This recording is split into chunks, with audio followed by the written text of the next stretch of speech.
I speak simply and briefly in the hope that my words will be taken to heart. I speak as a Republican. I speak as a woman. I speak as a United States Senator. I speak as an American. The United States Senate has long employed worldwide respect as the greatest deliberative body in the world. But recently, that deliberative character has too often been debased to the level of a forum of hate and character assassination sheltered by the shield of congressional immunity. It is ironical that we senators can, in debate in the Senate, directly or indirectly, by any form of words, impute to any American who is not a senator any conduct or motive unworthy or unbecoming an American. And without that non-senator American having any legal redress against us. Yet, if we say the same thing in the Senate about our colleagues, we can be stopped on the grounds of being out of order. It is strange that we can verbally attack anyone else without restraint and with full protection, and yet we hold ourselves above the same type of criticism here on the Senate floor. Surely the United States Senate is big enough to take self-criticism and self-appraisal.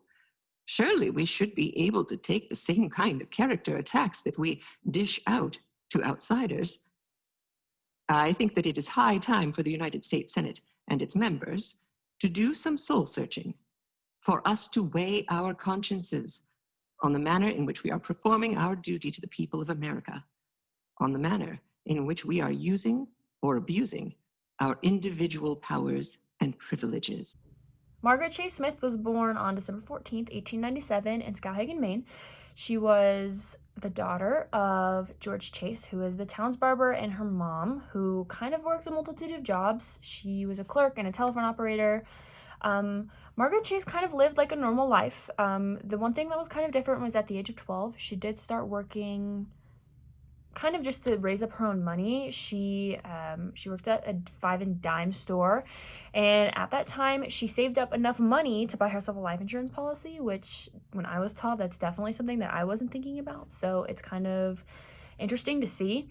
Unfortunately, after high school, she couldn't pay for herself to go to college, so instead she just got a job working at a telephone company, and she was hoping that by working these other jobs that she would be able to make a career out of those occupations.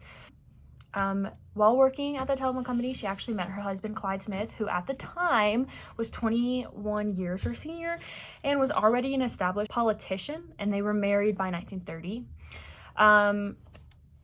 Between the years of 1937 and 1940, she worked as a secretary for her husband, and that's kind of when she started, I guess, getting into politics a little bit. Unfortunately, in 1940, her husband, Clyde, did suffer a heart attack. Unfortunately, during the time, he was kind of running for the upcoming election, and the upcoming election was happening, and because he was so sick and he couldn't actually, I guess, run, he couldn't put in the time that he needed to because he needed to stay at home, Margaret actually filed as a primary in his position, and in 1940, her husband actually did pass away. Clyde did end up passing away, and lucky enough, Margaret stayed in the race. During the time, Clyde said that if there would be anybody that could replace him in office, it would be her, because she basically knew the ins and the outs of everything, and she knew exactly what he was standing for, and she was kind of like the best case for what was happening. She did end up winning, and she went on to wage 4 successful campaigns in 7 months, and she won his congressional seat, so she was in the House of Representatives. And then in 1948, she won the Senate election, and that made her the first woman to serve in both houses of the Congress.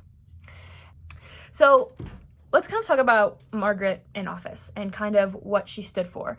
I think during the time, it was kind of rare for you to see a woman that wasn't really talking about women's issues. Women were supposed to be women. They were supposed to be at home or working, and they were there to provide for their family.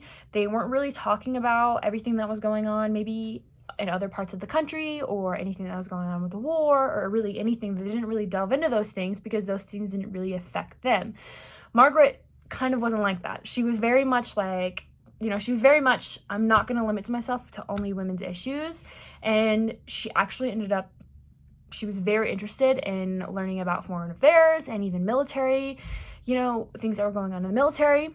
And because of that, she was named Woman of the Waves because of her efforts to advance the position of women in the Navy.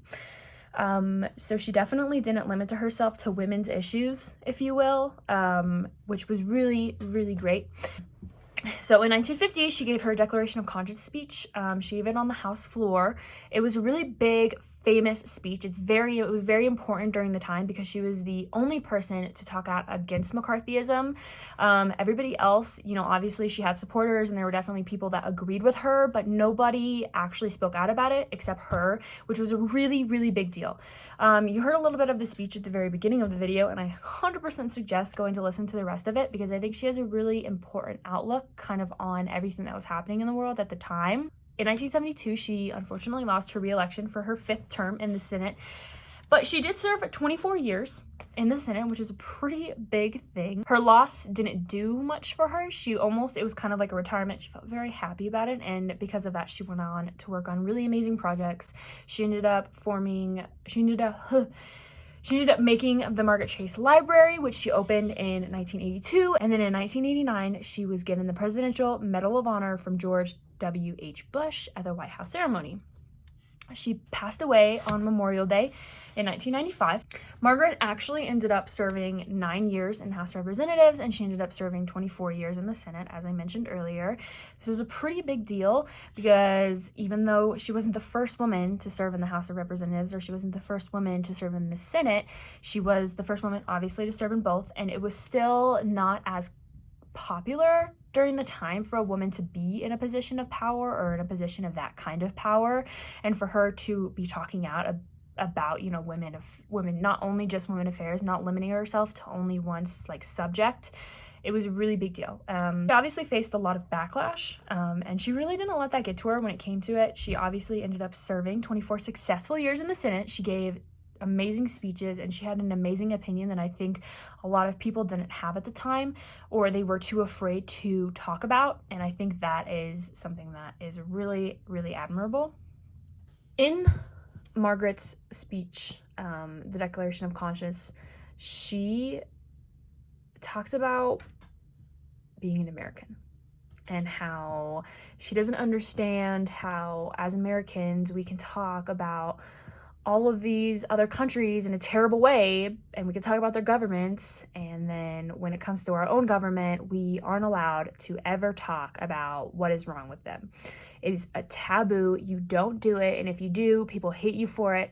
And she basically never really understood that. It brought up a lot of great points during her speech, and I think she did a lot during her time in office, but her speech in particular, it was so huge. Especially obviously because she was one of the only people to be talking out about it, but it was so big because she asked that question. Why are we allowed to do it to other people, but we're not allowed to do it to ourselves? And she asked the questions, which I think is exactly what American Studies is about. In a normal American history class, you don't really ask the questions. You're given these straight facts, and this is what happened, this is how it happened, and that's it. You don't ask the question about, well, what would have happened if this were different, or what would have happened if this person would have stood for something, or what about the other people? You don't ask those questions because you're taught not to ask those questions, and in American Studies, you get to ask those questions. Those questions are important. Those questions are the questions we want asked to come to an answer. What has happened in our society that has completely changed where we are today? How have our lives changed from when Margaret lived, when Margaret was a teenager, to how my life is when I was a teenager? We have so many things that are different. Well, what happened in between this time that kind of made it different? What did people do during this time that changed the entire course of history? And that is exactly what Margaret did. She she wasn't born knowing, hey, I'm going to change the world, I'm going to do this crazy thing, or hey, I'm going to wake up one day and decide I want to run for office because my husband's sick and I want to, or my husband died and now I have to stay in his position of power because I know that if something's going to change, if I want something to change, that I have to be the person to do it, you know? That's what we learn about in American studies. Like, we want to learn about people that did that because it's important to know how we got from point A to point B, what happened in the middle, who were the middlemen.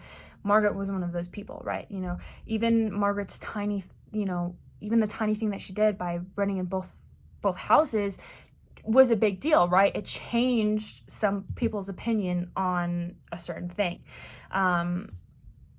And I think that's, I guess, something maybe we don't talk about a lot, is just like the little things that we do in life that can completely change our everyday life. I was the first woman to serve in both of the houses, and that is a big deal, right? Because she was the only woman among a ton of men, and she didn't, listen to what they were saying, like, oh, she's a woman, she doesn't have these certain opinions, or she isn't smart enough to know this, or, this, that, or other things. She stood for something, and she made it known what she stood for, and she talked about it, and she did these things. And it's so important for us to talk about, because if we want to know how we got from this point to this point, we need to know about these little stories, right? Margaret's story is important because she started the trend. She started the women are strong enough to do these things, and here's a list of why. It's important to learn about these stories so that we can continue this evolution. We can continue to evolve our society into what we want it to be. We want our society to change. We want to live the lives that we want, right? We want to wake up every day and be happy. We want to wake up every day and like be able to walk outside and feel like we're free, and we actually have the freedom that we're promised in the Constitution. And that's what we want, right? That's what we want as a society. We're working towards that every day. We want women and men to be equal. We want, people that are a part of the LGBT plus community to feel equal. We want people to feel accepted. And every day we take strides to do that. Well, if we don't learn about people like Margaret Chase Smith, and we don't talk about her and what they did, then we're not going to talk about what other people did. We're not moving anywhere as a society. When you hear stories like Margaret Chase Smith, and you can understand that we could go from something that, we could go from, only men, or maybe men and few women in a part of political power or being in the Congress, to, a woman being elected into both, not only the House, but also into the Senate. And you could see that this happening. You could see this woman like, no, just because I'm a woman, it doesn't mean that I'm not strong enough to do this, or no, I'm a woman, I'm not strong enough to do that. Now, you have this woman who's taking that stride, and you have this woman who is like doing these things, and it inspires other people to also do those things, to continue to evolve as a society, and to continue to move in a forward direction. We need people that are willing to take the hate and take the judgment and do the necessary things, because not everybody is going to. Not everybody is strong enough to, run, or not everybody is strong enough to run in an election. Not everybody is strong enough to have a different opinion than what everybody else is saying. Not everybody is strong enough to wake up one morning and decide that they want to change the world, and this is how they're going to do it. Sometimes you have the leaders and you have the followers, and that's how we function as a society. I think in conclusion, to summarize it all up, it's important to learn about Margaret and people like Margaret. Because, we study how we evolve and how we change as a society. That's what, I think American studies is, or at least that's what I take from it. And to truly understand how our society works, you have to see people like Margaret, people that stood up for something, that somebody that was a leader, and actually pushed for something that was different from what their world was like. So thank you so much for watching. I hope you learned a little something about today, and I hope that you can respond to me and maybe even give me your opinion. Yeah, thank you.